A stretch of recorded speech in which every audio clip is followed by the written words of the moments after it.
राजस्थान कर्मचारी चयन बोर्ड की ओर से परिचालक सीधी भर्ती परीक्षा का सफल आयोजन झुंझुनू जिले में हुआ। जिले के 17 परीक्षा केंद्रों पर सुबह 11 बजे से दोपहर 1 बजे तक परीक्षा संपन्न हुई, जिसमें कुल 6,528 अभ्यर्थियों ने भाग लिया। प्रदेश भर से इस परीक्षा के लिए 1 लाख से अधिक उम्मीदवारों ने आवेदन किया था। परीक्षा के दौरान सुरक्षा के कड़े इंतजाम किए गए। सीसीटीवी कैमरों और बायोमेट्रिक जांच की विशेष व्यवस्था रही। ठंड को देखते हुए ड्रेस कोड में बदलाव किया गया और अभ्यर्थियों को गर्म कपड़े की पहनने की अनुमति दी। जोधपुर नगर निगम दक्षिण की ओर से रातानाड़ा गणेश मंदिर परिसर में दीपांजलि एवं स्वरांजलि कार्यक्रम का भावनात्मक आयोजन हुआ। पिछले कुछ महीनों में हुए विभिन्न हादसों में दिवंगत आत्माओं की स्मृति में आयोजित इस कार्यक्रम ने हर किसी की आंखें नम कर दी।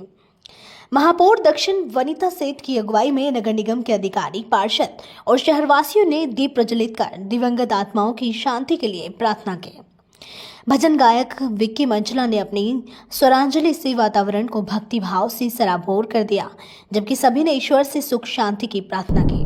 आज सबसे बड़ा दिन है कार्तिक महीने का, और उस दिन दीप प्रज्वलन का कार्यक्रम भी रखा। और साथ में क्या है, पिछले काफ़ी दिनों से जोधपुर में जैसे जैसलमेर हादसा हुआ, सूरसागर का हुआ, रोड एक्सीडेंट जिस तरह से हो रहे हैं, और कल जो था कि वो एक ही परिवार की इतनी दुख हुआ, उसको देखते हुए फिर एक कार्यक्रम तय किया गया कि सबने कहा कि एक भजन का कार्यक्रम करते हैं और उनको श्रद्धांजलि देते हैं। कारण ये था कि आज गणेश मंदिर के इधर रखा बुधवार भी था, तो श्रद्धांजलि भी अर्पित कर दी जाएगी और उनके लिए दीपदान किया जा रहा है, सबके लिए।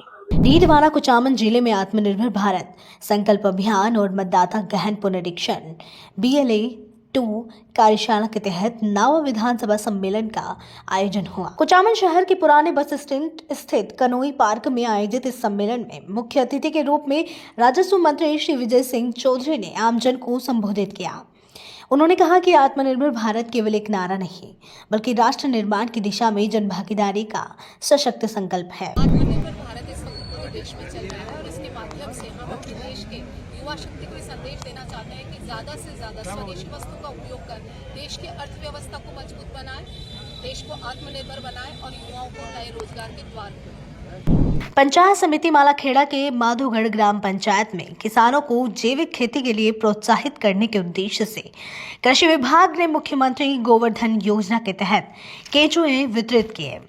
विभाग का लक्ष्य है कि किसान अपने घरों में वर्मी बेड बनाकर जैविक खाद तैयार करें, जिससे मिट्टी की उर्वरता बढ़े और उत्पादन लागत घटे। कृषि पर्यवेक्षक अर्चना बुनकर ने बताया कि जैविक खाद से फसलों को बेहतर पोषण मिलता है और किसान कम लागत में अधिक उत्पादन कर सकते हैं। सरकार इस योजना के तहत 10,000 रुपए तक का अनुदान भी दे रही है। उनकी तुलना में बेस्ट है। इससे क्या है कि मिट्टी भी खराब नहीं होगी, किसान के जैसे जो एक्स्ट्रा लागत है DAP यूरिया की, वो लागत भी नहीं लगेगी। इसमें DAP यूरिया जो जितने भी कंपोनेंट्स होते हैं जैविक, जो फसलों के पोषण के लिए आवश्यक होते हैं, वो सभी जो जैविक खाद है उसमें अच्छे रहते हैं और ये मिट्टी की उर्वरता को भी बढ़ाती है। अच्छा, केंचुए किसान के मित्र माने जाते हैं? किसान के मित्र वो माने जाते हैं बाद में।